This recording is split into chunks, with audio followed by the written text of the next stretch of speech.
This morning, we need to discuss the notion of communities feeling increasing fear. Latino communities in the light of the new immigrant guidelines, Jewish communities because of what's been happening with increased threats of anti-Semitism, Muslim communities, millions of Muslims in this country, remember. How are they going to be affected by the next wave of the travel ban? What do we do? Let's discuss. Kayleighmcenany, CNN political commentator, John Podhoretz, editor of Commentary magazine, and Ananavarro, CNN political commentator.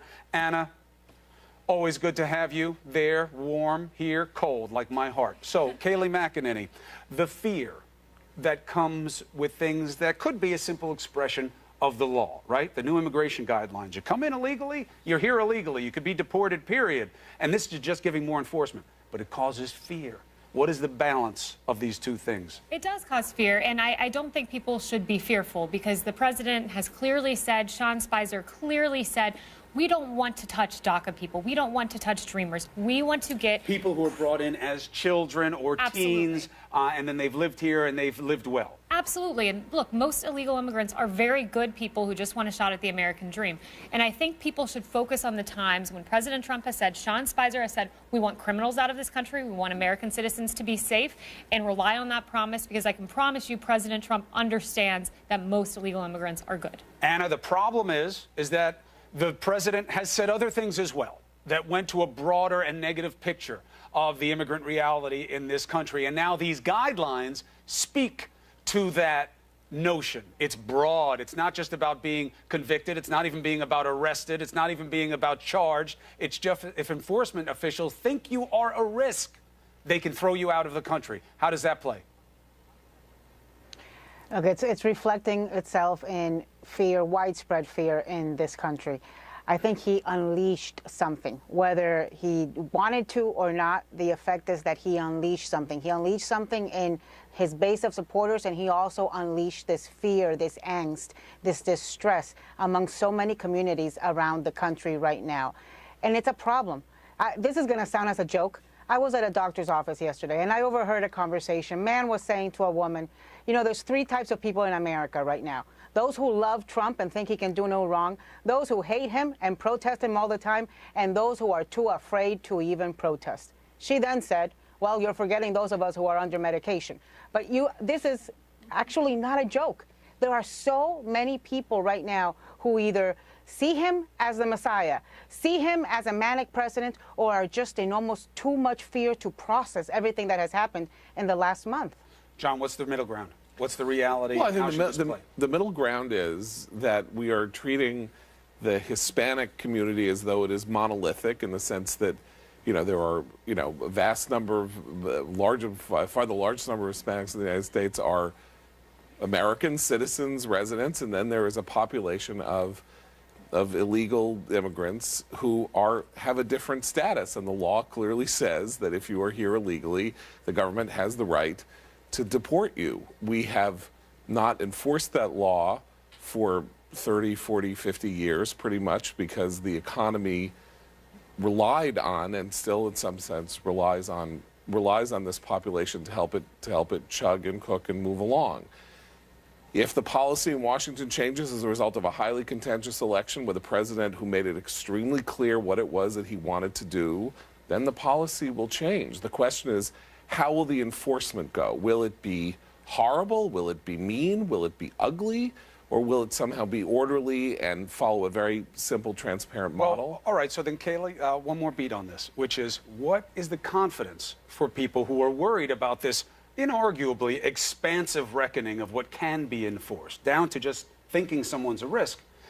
What is the confidence it won't be that bad? It won't be different than it is now. Families won't be destroyed. Well, you know, two things. I think the confidence is that President Trump, since he became the Republican nominee, has been very clear, consistently clear, my focus is criminals, since he became the general election candidate. So there's been a consistent word and verbiage there. But secondly, I think you have to look at what happens over the next few weeks. There have only been 600 people that have been caught up in these ICE raids, and I think you're exactly right. We have to see what happens with the enforcement. With President Obama, for instance, no one would know that 8 years later we'd be sitting here saying he deported, according to ABC News, more illegal immigrants than altogether the sum of the 20th century. We were talking about this before the segment. You guys have it both ways with Obama. He's either Captain Deportation, he kicked everybody out, or you say he was the softest in the world.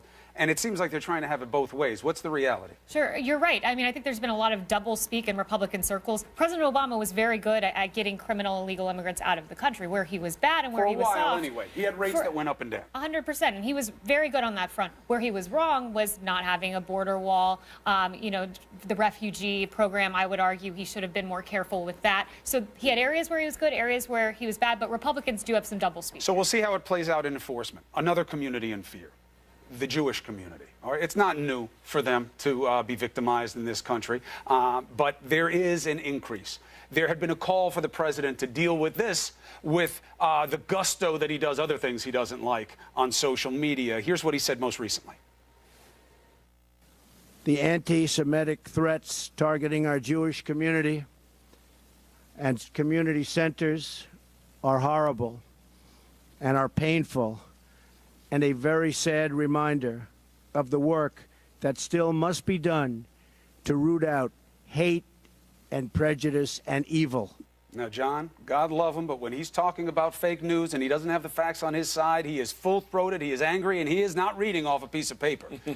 With this, he is. He's reading off a piece of paper. He's passive. He didn't take it on social media. Nobody on this show has alleged that that means he is an anti-Semite. But why isn't he as outraged by this as he is by other things? I don't know, and it's one of the great mysteries of his candidacy from the beginning to the present, that having garnered support from outrageously anti-Semitic forces in the United States, unlike other presidents from Ronald Reagan onward, who say got the endorsement of the KKK, and then he waited 4 days to say he disavowed it.